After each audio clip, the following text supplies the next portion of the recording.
No, there is no allusion to politics in the diary, not a trace of the period, except perhaps the Puritanism of those early years of communism. With the ideal of romantic love as backdrop, Joseph is struck by a confession from the virgin boy that he easily mustered the boldness to stroke a girl's breasts, but he had to battle his own modesty to touch her rump. He had a good sense for exactness. When we were together yesterday, I only dared to touch Dee's rump twice. Intimidated by the rump, he was all the more avid for emotions. She swears she loves me. Her promise of intercourse is a victory for me. Apparently, intercourse as proof of love counted more for him than the physical act itself.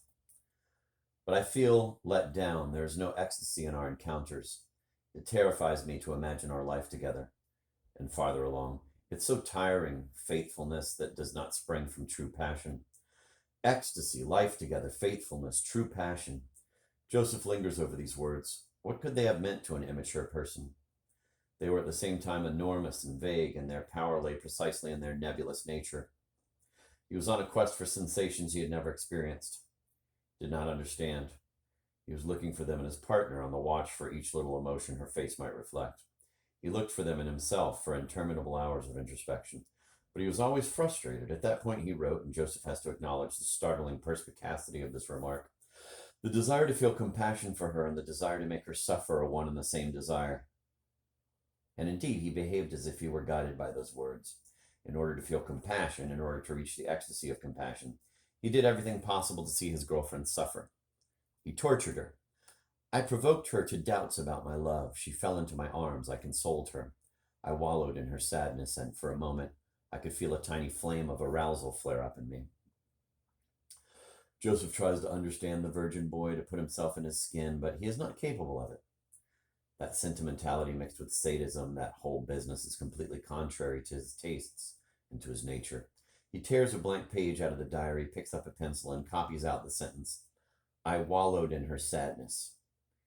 He contemplates the two handwritings for a long time. The one from long ago is a little clumsy, but the letters are the same shape as today's. The resemblance is upsetting. It irritates him. It shocks him. How can two such such opposite beings have the same handwriting? What common essence is it that makes a single person of him in this little spot, this little snot, excuse me? Neither the virgin boy nor the high school girl had access to an apartment to be alone in. The intercourse she promised him had to be postponed until summer vacation, which was a long way off. In the meantime, they spent their time hand in hand on the sidewalks or the forest paths. Young lovers in those days were tireless walkers, sentenced to repetitive conversations and fondlings that led nowhere. There in that desert without ecstasy, he informed her that an unavoidable separation loomed, as he would soon be moving to Prague. Joseph is surprised to read this. Moving to Prague, such a plan was quite simply impossible, for his family had never had any intention of leaving their city. And suddenly the memory rises up out of oblivion, disagreeably present and vivid. He's standing on a forest path in front of that girl. He's talking to her about Prague.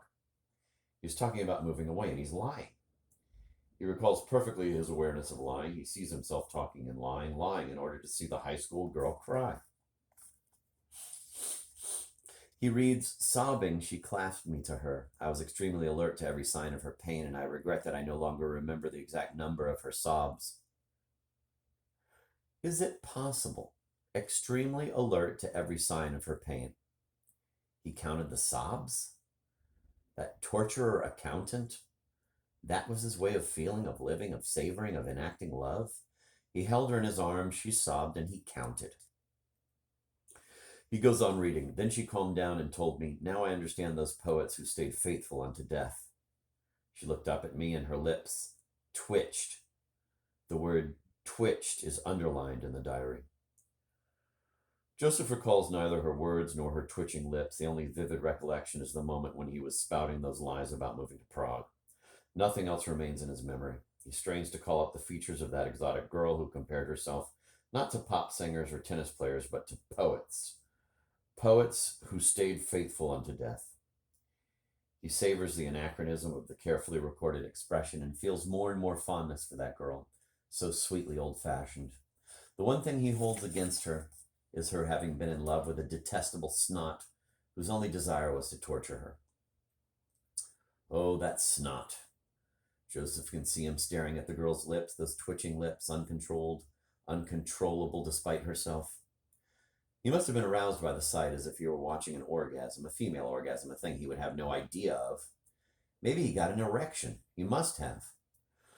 Enough. Joseph turns the pages and learns that the high school girl was preparing to go off to the mountains for a week of skiing with her class. The little snot protested, threatened to break up with her. She told him the trip was a school requirement. He refused to listen and flew into a rage. Another ecstasy. An ecstasy of rage. If you go, it's the end between us. I swear, the end. What did she answer? Did her lips twitch when she heard his hysterical outburst? Not likely. Because that uncontrolled movement of the lips, that virginal orgasm, always aroused him so much that he would certainly have mentioned it. Apparently this time he overestimated his power, for there are no further references to his schoolgirl. There follow a few accounts of vapid dates with another girl. Joseph skips over some lines, and the diary finishes with the closing days of the school year. He has one more to go. Just when an older woman, this one he remembers very well, introduced him to physical love and moved his life onto other tracks. He had stopped writing all that down by now. The diary did not outlive its author's virginity. A very brief chapter of his life came to an end, and having neither sequel nor consequence, was relegated to the dim cupboard of cast-off items. Joseph sets about ripping the diary pages into tiny scraps. The gesture is probably excessive and useless, but he feels the need to give free rein to his aversion, the need to annihilate the little snot so that never, even if only in a bad dream, would he be mistaken for him, be vilified in his stead, be held responsible for his words and his acts.